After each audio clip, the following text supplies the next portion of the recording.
Hello, welcome back to another video. I'm Cheryl here at the Made on Sunday studio, and today we're talking about Flodesk analytics. Now, we all know that email marketing is a lot of work and it's very time consuming. Sending emails is one thing, but knowing if it actually works for your business, that's where analytics come in. In this video, I'm going to be walking you through where to find analytics in Flodesk, what's available, how to read the numbers, how to understand the numbers, and then how to use those numbers to improve your email marketing strategy. Keep in mind, I don't like to obsess over all of the stats. I really don't think it's necessary, but I do think it's important for you to understand where to look for those important numbers that can really turn the dial for you and improve your next email or your email marketing strategy in general. This can save you so much time and energy in the future so that email doesn't feel so hard anymore. All right, let's hop into my laptop and get into the tutorial. So first off, you obviously do need Flodesk in order to follow this tutorial. It is my all-time favorite email marketing platform, and I have trusted it for my business for the last 5 years. If you don't have a Flodesk account yet and you're looking for an intuitive and easily customizable email marketing platform and one that has all the analytics that you truly need, then follow the links in the description and you'll get a 14-day free trial and 50% off your subscription for the first year. Now just note, Flodesk's current unlimited plan, which you see here, is actually going away. They are sunsetting this unlimited plan on November 28th of 2025. So if you are watching this video before that date, then it is the best time to subscribe before it's gone. You see here right now, if you do monthly, you'd be paying $38 a month, but with my 50% off, you'd be paying $19 a month for the first year. After November 28th, this price will probably be tier-based, which is comparable to other email marketing platforms of its sort in the industry.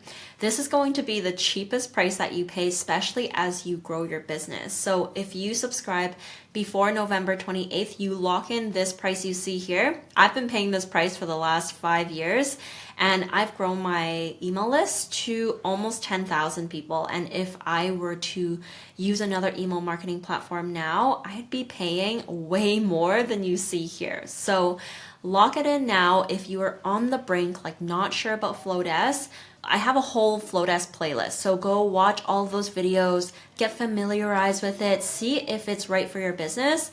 And if it's right, then lock it in now. All right, let's get into the tutorial. Okay, so to view your analytics on Flodesk, there are actually 3 sections that I like to look at every time I want to dive into some of the stats. So the first place is the analytics for each email. For each email that you send out, you can see what the open rates are, the click rates are. So all you do is you click into email in this section right here.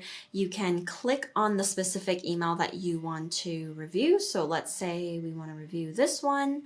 You can click on view analytics, and right here you can see all of the like high level analytics, like how many were sent and delivered, how many were open and clicks. But right here is where kind of the core analytics are. So here is the open rate, here is the click rate. So for me specifically, this email was 31.6% open rate with a click rate of 1.1%. Now on average, I would say for creative entrepreneurs, you can expect about 30 to 40% for open rates and about like 1% to 3% for like average for click rates. So this is like on the lower side, but still average. So I think what's important is you can, not like what these rates are. Obviously, if it's like much lower, then those averages, then maybe it's something to look into. But I think what's more important is actually to compare. So you can compare the open rates and click rates from one email to, let's say, another email that you sent, and then you can kind of compare and see what the one that's performing better is doing better in your emails, and kind of improve the ones that aren't doing as well. One thing that you can do as well is looking at your open rates. If it is significantly lower than the 30 to 40% average, then you can experiment with your subject lines and your previews. So when you're sending out an email on Flodesk, you can obviously write the subject line of your email as well as a little preview. So testing out how you can make those a little bit more personal, maybe like you're writing it to a friend, just making it more relatable to your audience might better this open rate for you. Now, looking at your click rate, you can actually click on this little button right here and click on view clicks.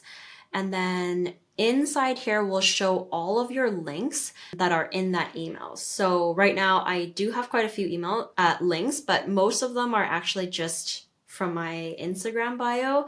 The main link here is this link right here, which is my Skillshare class link, which is the main purpose of the email. It's the Flodesk made Skillshare class link.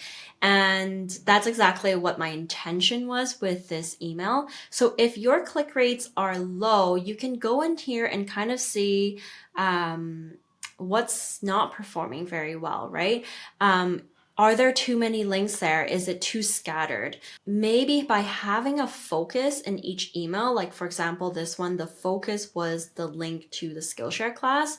It can really actually improve link clicks because people aren't distracted by all of the things that are available to click through in the email. So maybe play around with that. One other thing that you can do with link clicks here is also you can use it as an experiment to see what people are interested in. So maybe you have 4 blog posts that you want to share.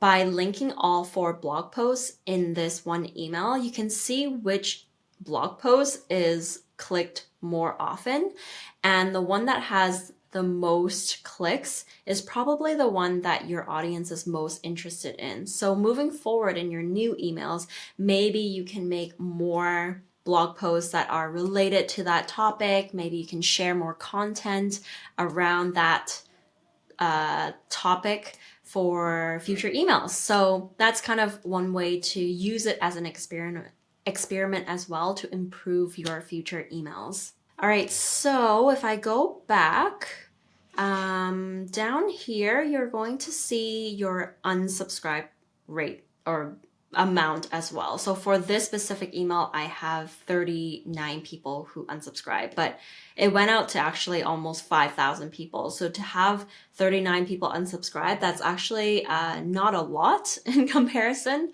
Don't worry about this unsubscription rate. As you get more subscribers, this number will go up. I think we need to learn to really embrace unsubscribers because we want to constantly attract those that really resonate with our message, and we want to let go of those who don't resonate anymore. And this actually helps create a healthier list for those who aren't sure about whether they want to receive emails from you. It's probably better that they just leave so that you can keep a very healthy, engaged email list. Now, this is also important because a lot of email subscriptions are priced based on tiers. So the more subscribers, the more emails that you send out, the more expensive that you'll be paying for your subscription fees. So by having people unsubscribe to your list, if they're not interested anymore, it's actually helping you save money by not sending emails to people who aren't interested anymore. So really embrace this unsubscriber list and don't worry about it. Okay, so that's the analytics for each email. The next section that I like to look at is the analytics for your workflows. So you can click on workflow workflows at the very top here. And for each workflow that you have, you can also check out the analytics by clicking on this little button here. So I'm just gonna click on this one and we can dive into it to see a little bit more. So view details. So at first glance, you can see, your typical stuff, how many people open the workflow, subscribed, and then click-throughs and that kind of thing. But what's important is what you see here, which is your open rates and your click rates again. And if you click on details here, you can actually see a little bit more. So within a workflow, obviously you have a couple of emails. So I think what's important is this workflow is relatively short, but if you have a longer workflow with like 4 emails or something, you can kind of see where people are dropping off, which emails people are more interested in. You can compare it that way. So you can click into it and compare by seeing maybe one of the emails as part of the workflow has a really low open rate or a really low click rate. Maybe that workflow isn't working or people are dropping off of that workflow because of that specific email. So you can kind of look at it like, for example, this email open rate is a little bit, less than the first email. I think that's very normal because obviously everyone who joins the workflow is going to open that first email, and then so it's not really a fair comparison. But if I had more emails within this workflow, you can kind of compare, the second, third, and fourth email to see which one maybe not performing as well, and you can kind of make those emails that aren't performing well better. Okay, so that was analytics for workflows. The last section that I want you to look at is actually the most important, which is obviously the analytics section. So we're going to click on analytics at the very top, and we're going to scroll through. You can see here that you can see analytics for, you can like scroll through subscribers, emails, forms, workflows, and checkouts. But the 2 favorite sections that I like to look at is actually emails. So we're going to click into it and you can see some lifetime metrics here. But if you keep scrolling down, my favorite section is actually right here. Best days to send emails.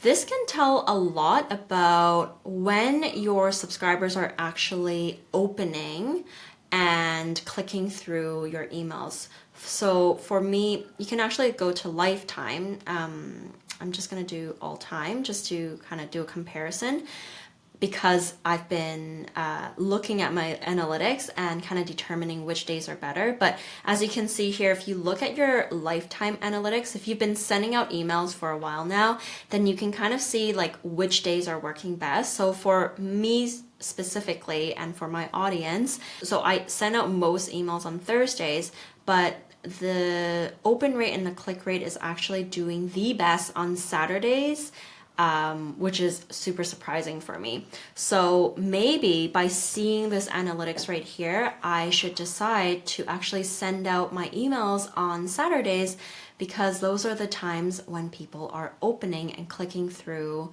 the most. Now for you, if you haven't been sending emails for a long time, I would use this as an experiment for the next 90 days. So if you can send emails for the next 30 days, 90 days, whatever you want. If it's 90 days, probably better. Then you can send emails on different days of the week and kind of experiment and see which days are performing better. If there are certain days and times that are working better, have better open rates and click rates, then maybe focus on the next month just sending emails on those specific days and see if it helps improve your analytics there. The next section, you can also see which times of day you can send the emails better. For me, it's a little bit complicated because I live in Amsterdam time, European time, but most of my subscribers are actually from North America in a different time zone. So I typically send out emails in the late afternoon to evening, and you can kind of see that here. So it's not very accurate as to which times does better, because I only really send out emails in the afternoon and evening. So for you, if you're in North America, yeah, this is probably going to be a little bit more accurate. You can kind of see better when people are opening your emails, send emails at different times of the day, and see which ones do better. So that is the email section. My second favorite section is actually under forms. So you can click on forms right here and you can scroll down and you can see visitors and opt-ins by form. So right at a glance, you can see which of your opt-in forms are actually working the best for you.